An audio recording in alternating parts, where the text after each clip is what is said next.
Olá pessoal, tudo bem? Está no ar mais um episódio do podcast do curso acadêmico de Gestão Pública do Campo IFTO Tocantins, Campo Palmas. Eu sou Emanuel, acadêmico do curso de Gestão Pública do IFTO Campus Palmas.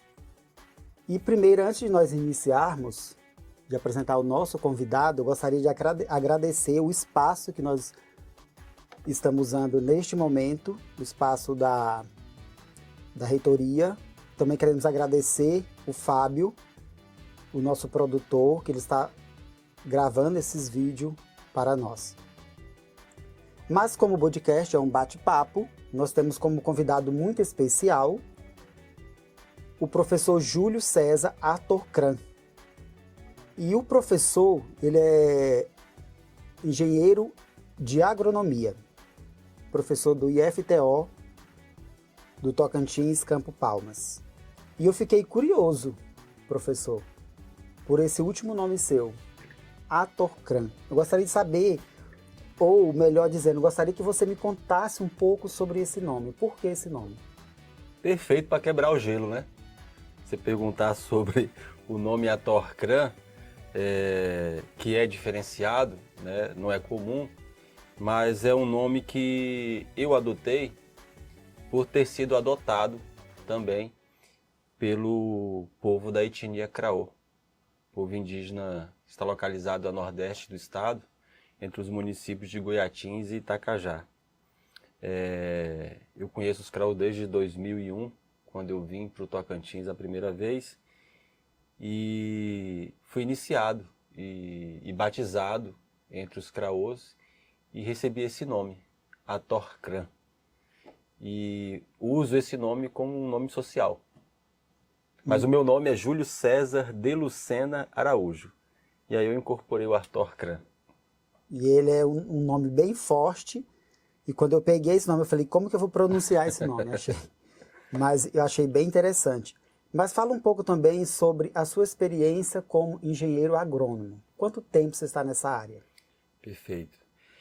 Eu iniciei o curso de agronomia na Universidade Federal Rural do Rio de Janeiro, no município de Seropédica, e no ano de 98.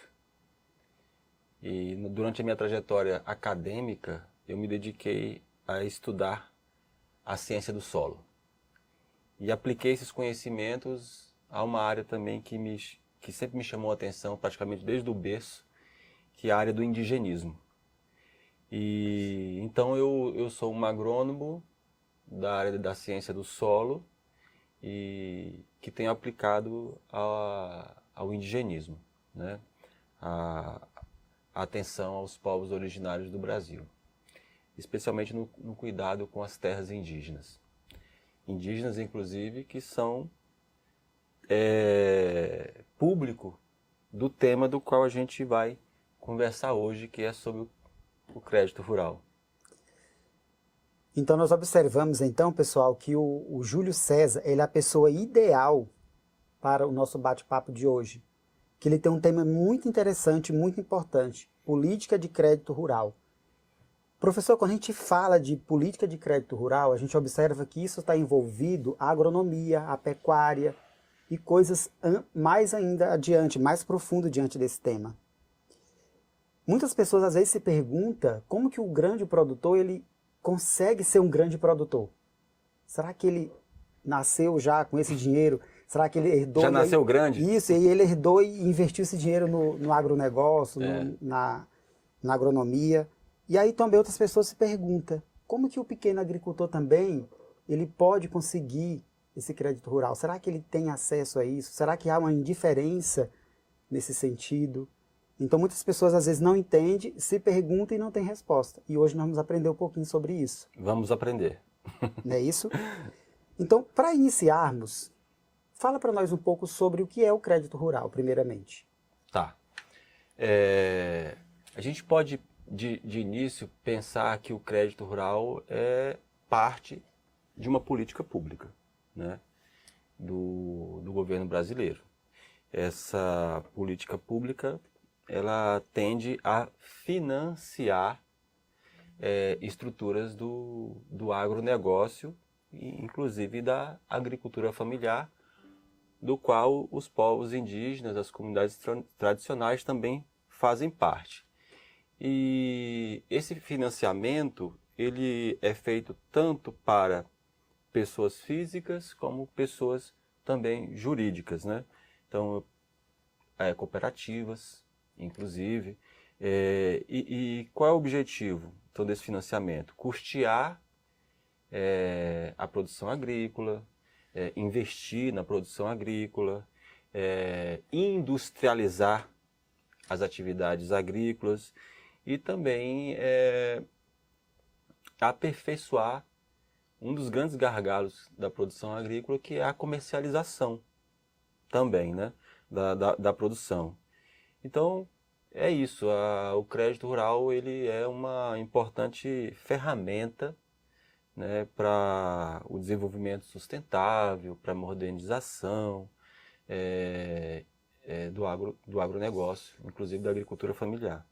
Isso mesmo. Então, no que você colocou para nós, você deixou claro que esse crédito rural é importante para os produtores, para a produção agrícola no Brasil.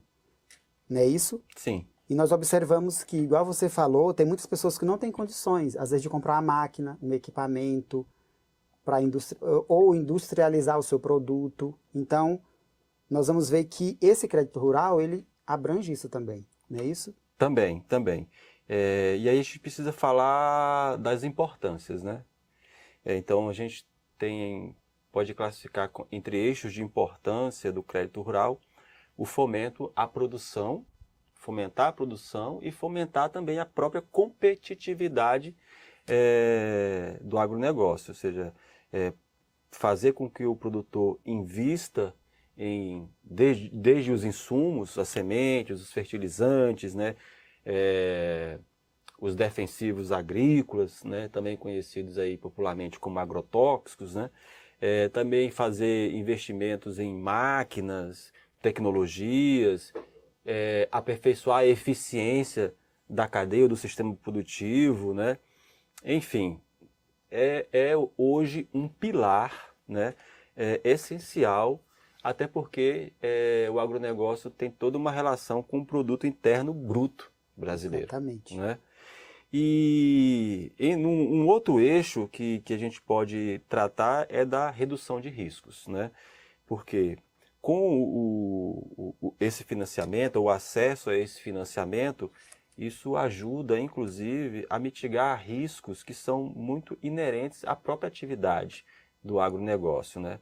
A gente for pensar, então, por exemplo, nos riscos provenientes das mudanças climáticas, né? Com a produção agrícola tá a mercê. Então, o acesso, por exemplo, ao seguro, né? É uma questão que também está relacionada ao acesso ao crédito rural. Existem programas específicos para cada contexto ou cada nível tecnológico, né, desde o nível tecnológico da agricultura familiar aos mais tecnificados. Então, existem oportunidades para que todos possam se desenvolver. Claro, existem lá os requisitos mínimos que a gente pode até tratar disso mais à frente, mas de fato é um pilar da política nacional. Sim, é algo muito importante mesmo. E você acha que, quais são os tipos então que estão disponíveis? Pode contar para a gente que são disponíveis para os produtores, nessa questão do crédito. Então, aí é importante falar de um documento que é o Manual do Crédito Rural. Quem se interessar pelo tema, eu sempre sugiro, né, até porque é um manual que está sendo aperfeiçoado em função das realidades que se aprimoram também, né?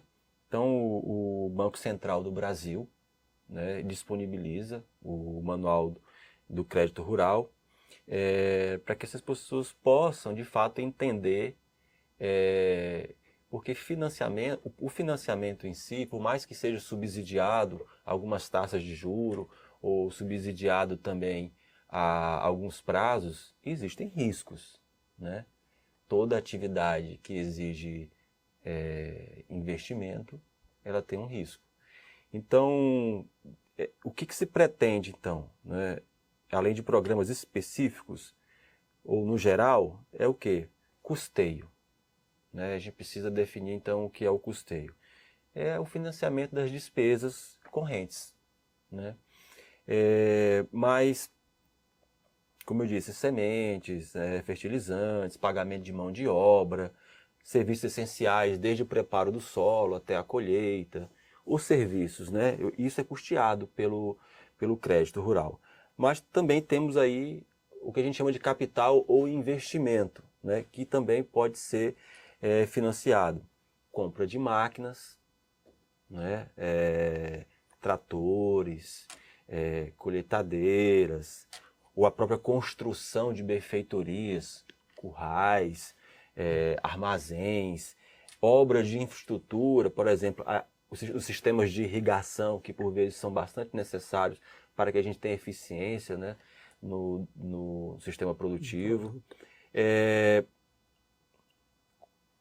Comercialização, né, eu acho que eu falei isso. Então, nós temos um problema da venda dos produtos justamente em função de um problema de armazenamento.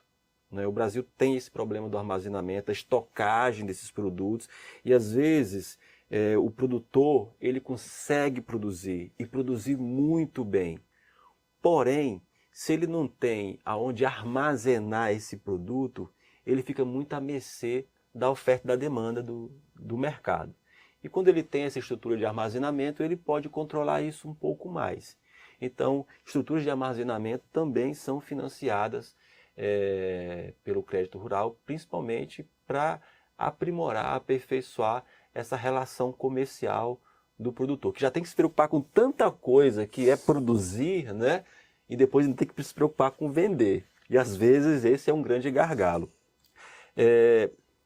E aí eu preciso falar também da industrialização, né? Financiamento de despesas com beneficiamento, por exemplo, às vezes se produz arroz, mas para o arroz chegar na nossa mesa, ele precisa ser descascado. Né? Então, às vezes precisa, para agregar valor ao produto, precisa não só produzir, mas processar. Então, alguns produtores também buscam financiamento para esse processamento agregar valor ao seu produto, e aí isso também repercutir na própria comercialização. Então, são esses assim, as possibilidades de financiamento pelo crédito rural. Tudo isso que você falou, professor, você mencionou um manual. Sim.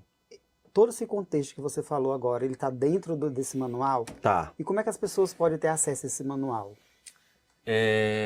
Se você fizer uma busca, né, nesses sites de busca, você pode colocar como palavras-chave lá, Manual do Crédito Rural, Banco Central do Brasil. E você certamente, nas primeiras sugestões da busca, você vai encontrar justamente o site do Banco Central, né, já fazendo esse link com o manual. É um manual técnico, né? Às vezes nem todo mundo que lê vai entender. Com certeza. Não é isso? Né? E eu acho que, inclusive, esse podcast, ele tem essa... Né, esse alcance, né? Olha, eu acho que a gente está... Até incentivar a pessoa a ir atrás dele, né? Exatamente. Acho que isso precisa até ser esmiuçado melhor, para que o público, né? Acho que as nossas atividades de extensão, por exemplo, podem favorecer isso. Porque realmente é um documento muito técnico, né? E quem se especializa em conhecer esse documento, inclusive está ganhando dinheiro com isso, como consultor, né? Na relação principalmente com os bancos, né? Também, a gente vai falar depois talvez, com relação à criação dos projetos. Então, ali está o beabá, né, do processo. Então, é muito fácil encontrá-lo, não é tão fácil tanto a leitura, mas com um pouco de dedicação. Eu sempre recomendo conhecer o manual, mesmo que você não seja um técnico, mas para você já começar a criar intimidades, né, com esse processo que você vai se propor a fazer, que é o financiamento.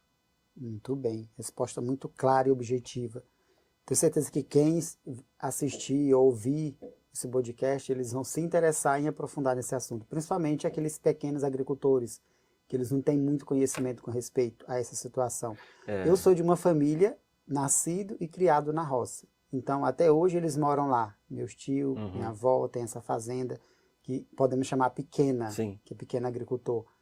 E meu tio, ele está comercializando a rapadura, o tijolo que eles chamam, sim. certo?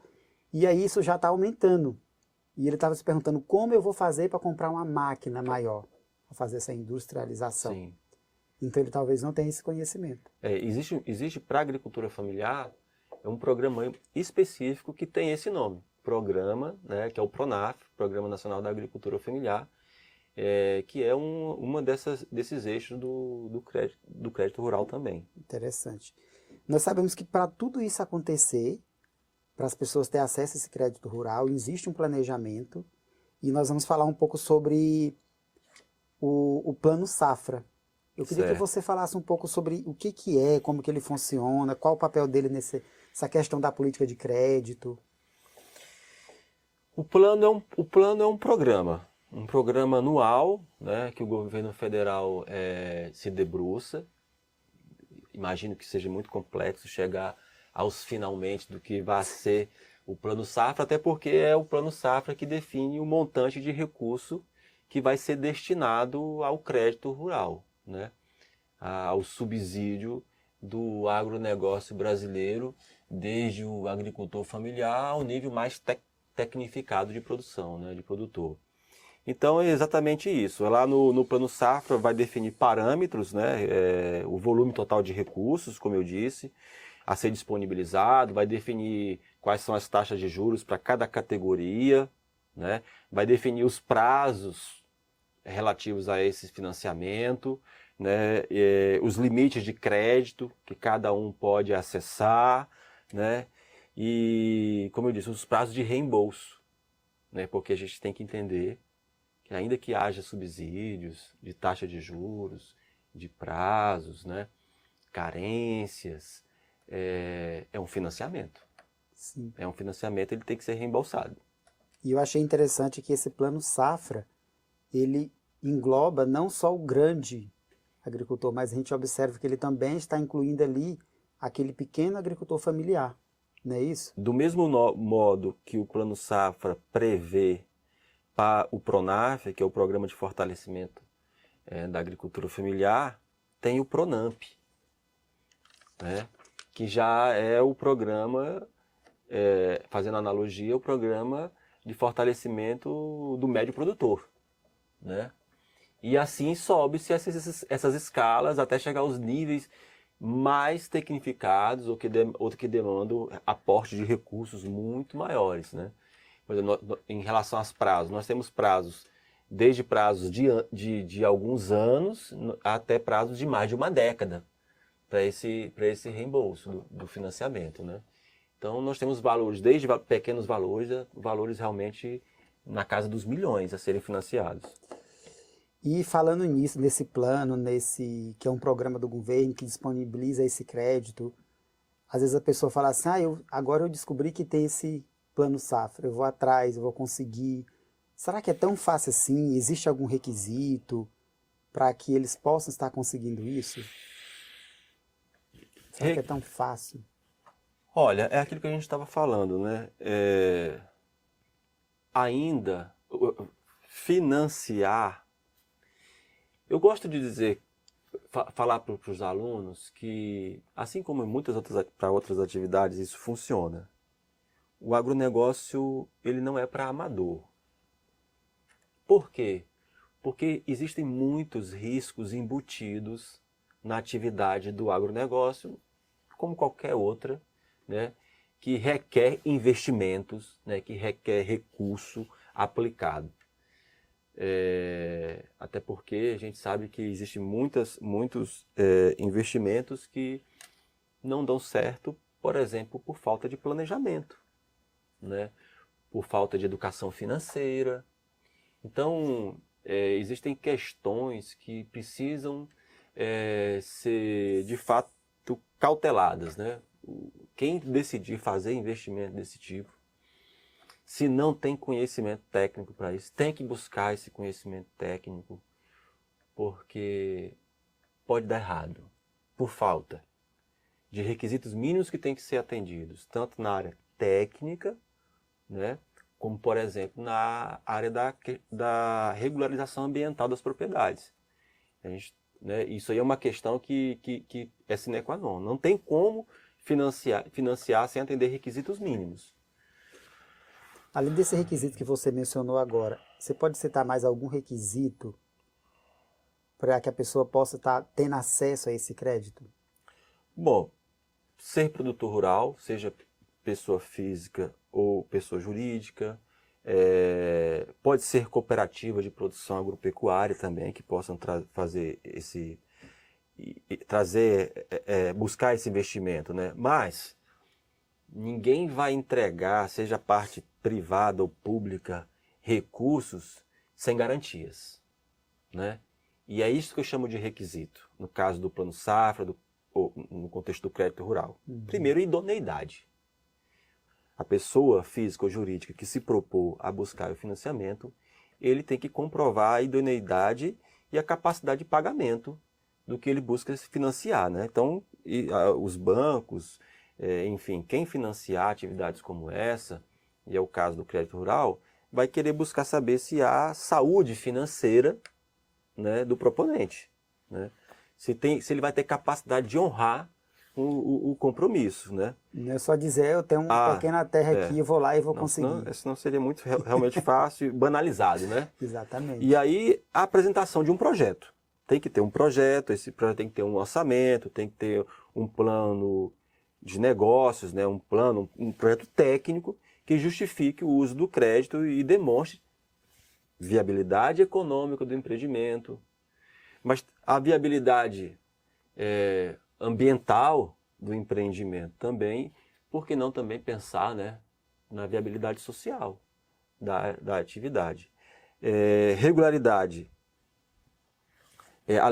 Que está um pouco atrás dessa questão da idoneidade, né, talvez da capacidade de pagamento, mas, por exemplo, o proponente, né, ele está em dias com a Receita Federal, né?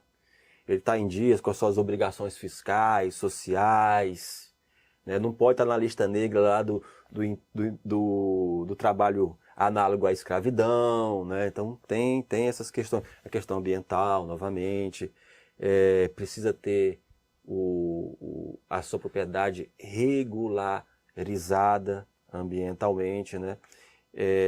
E aí uma das questões aí que às vezes impede bastante o acesso ao crédito é a falta de licenciamento ambiental, né, do empreendimento, né? Seja ele qual for, ele tem lá as suas necessidades de serem atendidas, o licenciamento ambiental. E aí, principalmente para a questão dos agricultores familiares, que aí estão os indígenas, né, estão também as comunidades tradicionais, né, a exemplo dos quilombolas, antes era chamada de DAP, hoje é a CAF. O que é a DAP? É a Declaração de Aptidão ao Programa Nacional da Agricultura Familiar. Esse nome foi substituído recentemente para a CAF, que é o Cadastro Nacional da Agricultura Familiar.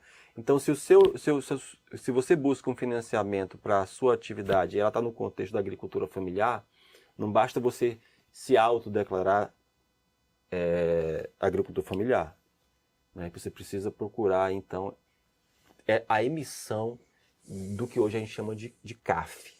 Então, E aí procura os órgãos de extensão rural, por exemplo, a Rural Teams, né, que está entre as suas atribuições também isso, a emissão do cadastro. Então nós percebemos que existe o crédito rural, só que a ter acesso a esse crédito rural, existe também uma série de documentação que as pessoas que possuem as suas terras, a questão do agro, eles precisam estar enquadrados nessas documentações. Que se eles não tiverem, é como se fosse o score nosso hoje, né? Sim. Você vai comprar alguma coisa, a pessoa analisa lá o seu CPF, Não, não passou, mas meu nome está limpo, está tudo certo, mas seu score está baixo. Então alguma coisa está segurando para que isso não E aconteça. você falou de score, e aí me lembrou de mais um requisito, que é importantíssimo, que é a questão das garantias. Né? Hipoteca, penhor, alienação fundiciária. Então, existem inúmeras aí, necessidades de serem preenchidas, né, de acordo com a instituição financeira que está operando o crédito rural. Então, o proponente também tem que oferecer garantias, que caso ele não consiga honrar com seus compromissos, ele possa ter como garantia algo para cobrir esse reembolso. Né? E aí a gente vendo todo esse contexto de documentação, aí a gente observa que entra um desafio para essas pessoas. Quando eles se deparam com isso, eles veem que é um desafio que eles têm que enfrentar para conseguir esse crédito. Você pode citar para a gente, contar como que seria esse desafio? Olha, num contexto geral, porque existem realidades, né? Mas a gente já tem percebido, principalmente porque a gente trabalha junto aos agricultores familiares, que é quem é mais afetado. Verdade. Né? Por falta de conhecimento, né? Por falta de acesso às informações. Aí eu posso citar falta de acesso à assistência técnica. E eu fico imaginando que às vezes até o tamanho da terra pode fazer com que ele não consiga também, né? Às vezes Pode comprometer alguma pode coisa. comprometer, mas isso é visto dentro da viabilidade técnica do projeto, né? O tamanho da terra, o que ele quer produzir, então isso entra dentro da análise da viabilidade técnica. Mas ele pode sonhar com uma coisa e não ter viabilidade técnica, né? Então eu entendi o que você colocou. É isso. Então, mas assim, o que eu vejo mais dentro da agricultura familiar, menos principalmente nos médios e grandes produtores, até porque eles têm recurso financeiro para poder pagar consultores, né, contratar pessoas para assessorá-los, mas que na outra ponta compromete muito, que são os agricultores familiares, é a questão da burocracia. A burocracia é um dos principais desafios que o público da agricultura familiar... Você imagina os indígenas nessa situação, né? E muitas vezes eles são ludibriados, né? Existem aí um lado obscuro, né, do acesso ao crédito também, né? Pessoas que vendem sonhos né, se propõem a fazer coisas, no final não entregam aquilo, e quem acaba pagando a conta é o sonhador, é o cara que quer desenvolver a sua atividade, né? Por falta de conhecimento, falta de informação. Então, burocracia, principalmente relacionada à documentação, à exigência da documentação, ela é extensa, essa lista de documentos. Quando você fala em burocracia, a gente vê que dentro dela eles pegam o histórico, ali às vezes da pessoa, dono da fazenda, dentro do proprietário. E tem muita gente, igual você falou, povos indígenas, o pequeno agricultor, ele talvez não tenha esse histórico bancário. Aí ele fica assim, por que fulano conseguiu e eu não consegui? Exatamente. Porque tem essa burocracia por trás.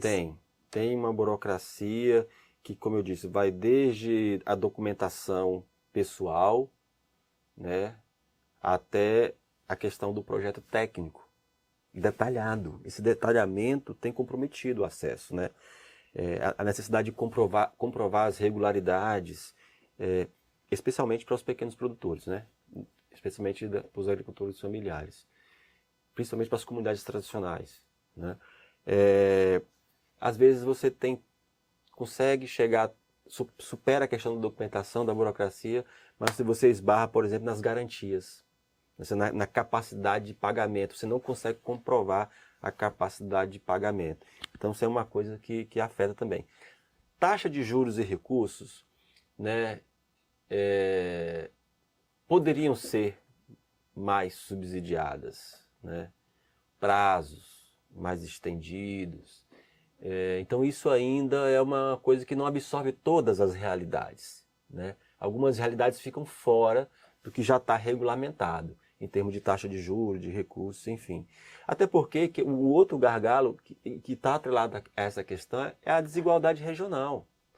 Né? Se você pegar a realidade do nosso agricultor, do nosso produtor rural, do nosso empreendedor rural, seja qual nível tecnológico ele esteja, você vai perceber, por exemplo, no estado do Tocantins, que temos uma realidade, né, socioeconômica, de IDH, né, do bico do papagaio, que ela é diferente até chegar ao sul do estado.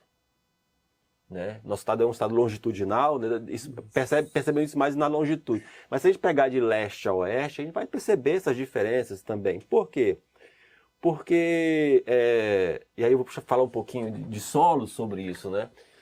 Os solos são diferentes, as pessoas são diferentes, né? Os recursos hídricos, a disponibilidade dos recursos hídricos numa região são diferentes, né? Os relevos são diferentes. Há climas muito específicos, microclimas, então tudo isso são fatores, né, que vão definir escalas, né, que vão definir projetos. E nem sempre o que você sonha, você tem aptidão. Né? Tem gente que sonha em ser pecuarista, mas talvez quando ele for para a prática, ele perceba que ele não tem aptidão para aquela atividade. É aquela história do restaurante. A cada tantos meses abre e fecha um restaurante. O cara sonha, acha bonito o Masterchef, chega, eu quero ter um restaurante. Aí o cara vai lá para dentro e ele vê, ele se frustra. Tem um monte de ideia na cabeça, colocar em prática. Isso acontece, é uma realidade também, né? Verdade. Então essas desigualdades regionais, elas precisam ser melhor apuradas, trabalhadas, principalmente pelos órgãos de extensão, antes de que o produtor, seja qual nível tecnológico ele for, né, ele busque financiar a sua atividade. Isso mesmo. A gente observa que os grandes agricultores, o agronegócio, eles querem cada vez crescer mais nesse sentido. E para eles produzir, tanto na pecuária como na agricultura, eles precisam fazer um desmatamento do local, não é isso? Então, e observando isso, analisando sobre essa política de crédito rural, será que ela tem algum plano para a questão da sustentabilidade do nosso meio ambiente nessa política de crédito? Tem. Se você perguntar, é perfeito? Minha resposta é não. Tá? Mas existe ali um esforço, né, para que as atividades financiadas, né, pelo menos um esforço no papel, como a gente chama, né, que nem sempre é reproduzida na prática. E aí, por conta daquela questão da idoneidade, né, das questões obscuras, pessoas que pegam solicitam financiamento para uma coisa e acabam fazendo outra, isso compromete inclusive o reembolso, aí cria uma bola de neve, né? Então essas realidades existem. E com relação à questão ambiental, ela não é diferente, né? Existem processos aí, inclusive, né, nas esferas estaduais, federais, né, sobre essa questão do licenciamento ambiental, assim, que são maquiados, né, para que as pessoas acessem crédito rural. E aí quando você chega lá na propriedade, os analistas, né, verificam que a realidade da regulação ambiental ela está devendo e muito, né? Mas como é que essa pessoa conseguiu o crédito, né? Então assim, são situações hipotéticas que já poderiam ser superadas, né, desde o Plano Safra, no mecanismo do crédito rural, principalmente na prática. Então, assim, eu ainda acho que o país precisa se desenvolver muito nessa questão. Estamos aí perto da COP30, né? Toda essa questão ambiental sendo discutida, desmatamento, não só o desmatamento ilegal, né, mas o desmatamento legal também. Assim, dentro do que é desmatamento legal, existem problemas ambientais ali dentro também. Então, assim, tem muitas coisas a serem superadas, né? Mas não deixa de ser um pilar fundamental o crédito rural para o agronegócio brasileiro, desde a agricultura familiar aos maiores níveis tecnológicos. E até que se a gente for observar e pegar mesmo o pé da letra, a gente observa que o agro é uma banca muito forte no Brasil, não só no Brasil, no nosso estado, mas que atravessa fronteiras, né? Vai para outros países, a produção deles, a comercialização. Então, ele não vai nunca deixar de existir e nunca vai ser perfeito também. A gente precisa disso.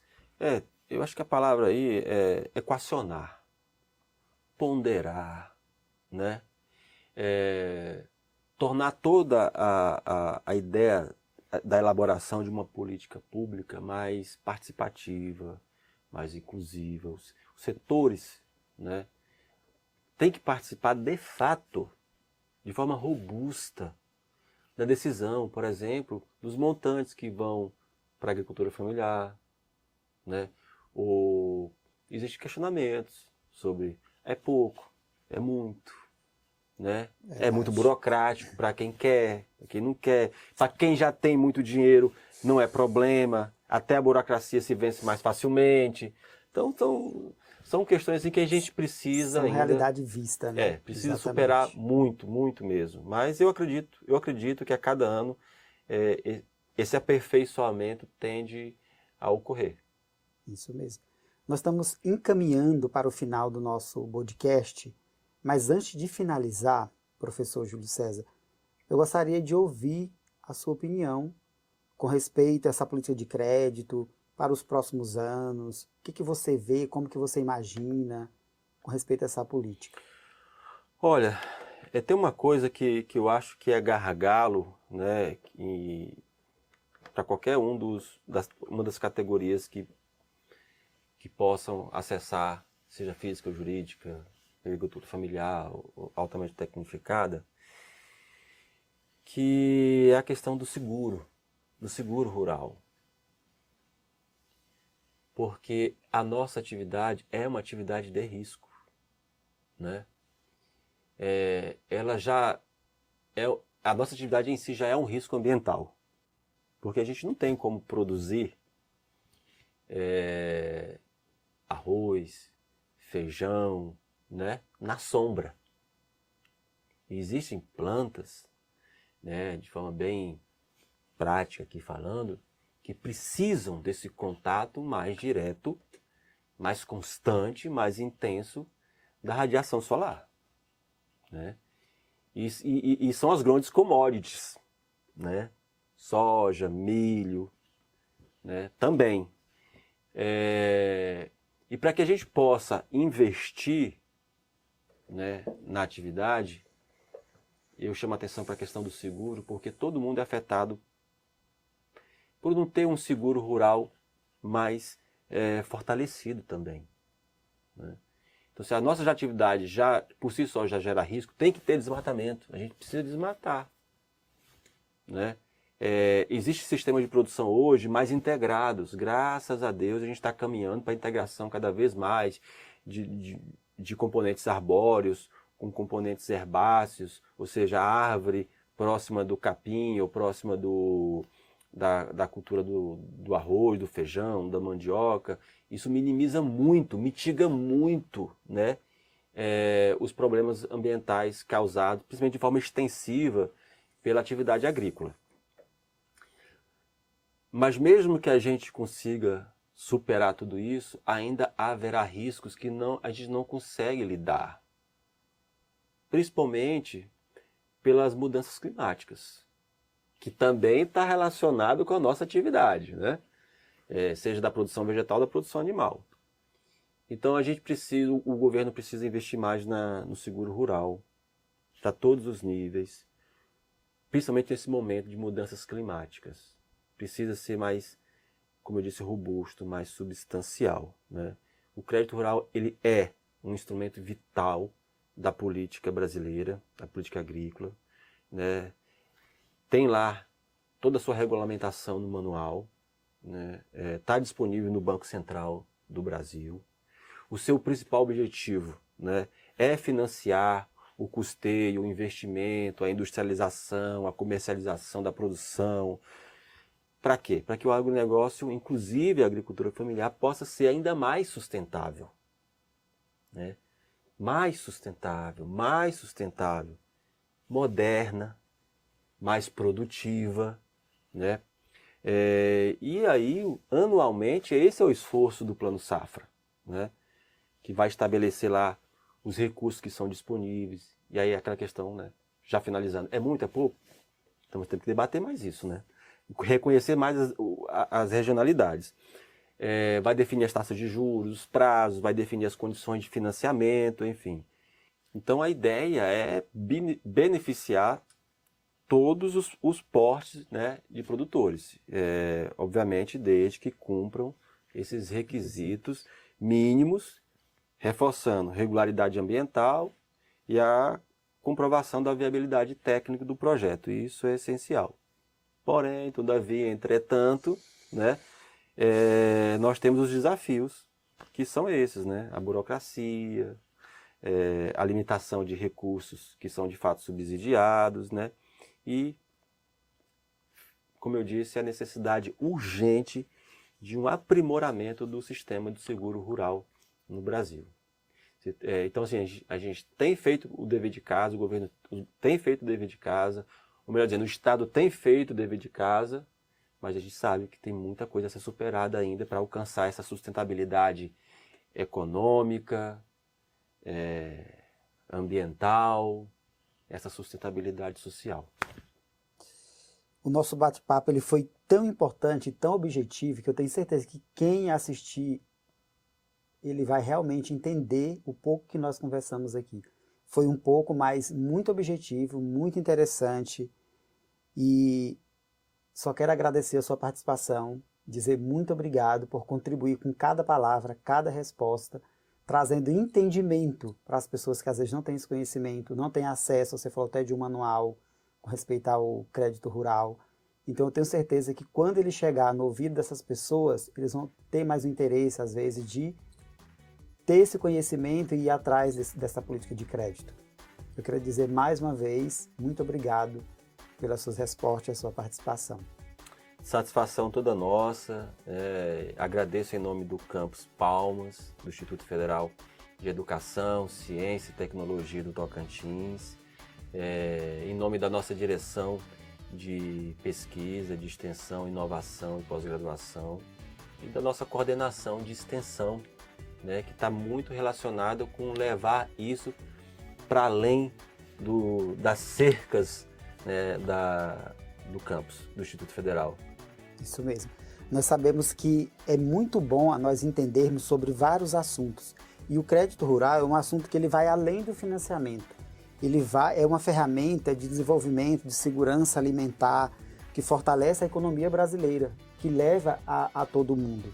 Então, você que assistiu até aqui esse podcast, se interessou, compartilhe esse podcast para que mais pessoas possam entender e possa ser beneficiado por cada palavra, cada resposta que foi dita aqui. Muito obrigado e até a próxima. Obrigado.